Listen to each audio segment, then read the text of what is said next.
I can't go for him. The Bible on Location is the name of a new book from veteran tour guide Julie Baretz that takes readers to 21 great sites. IBA's Ari O'Sullivan met with her at one of them and brings us this report. We're in the Holy Land. We're in the city of David. This is where much of the Bible took place. But knowing what's going on, you need sometimes a tour guide to tell you.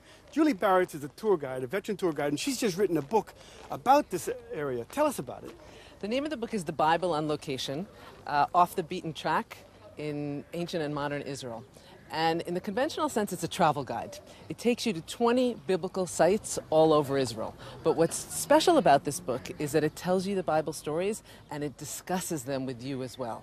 Now, this book really is, the person that I'm aiming at is somebody who's familiar with the Bible people and knows a little bit of the stories, but never really read the whole thing in depth, and needs someone to take them by the hand and guide them through these stories. Now, is this for somebody who's coming to Israel, or maybe somebody who's like an armchair traveler? Absolutely both. You don't have to come to Israel to read this book. You can sit very comfortably in your living room and enjoy it because it covers the whole historical unfolding of events from the time that the Israelites arrive in the land of Israel after they wander in the desert for 40 years and cross over the Jordan, throughout the whole narrative arc from their arrival into the land of Israel until the destruction of the temple and the return of the exiles back to Jerusalem. Now, I understand you take historical context, you take the biblical context, you take your own experience. How do you bring that all together? Well, every chapter is structured in the same way. We start out with one page of historical background because I'm assuming that you don't know anything about the historical context of this story.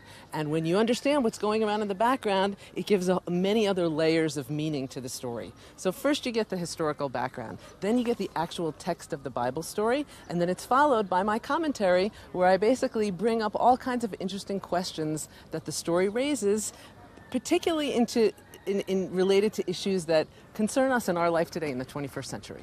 Now, Julie, how did you pick those certain spots that you chose? Well, I'm a tour guide. I've visited these places many, many times. I chose the stories to begin with that I found were the most compelling, with complex characters and with fascinating social and historical and ethical and spiritual dilemmas that resonate all the way up into our times. So, Julie, pretend we are a group and we have your book. How would you do your book?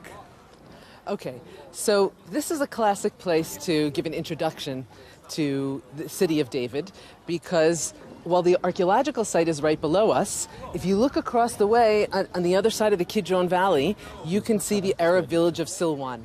And the village is built right into the cliff. This is really a fabulous visual aid for understanding what the city of David looked like 3,000 years ago during the time of King David.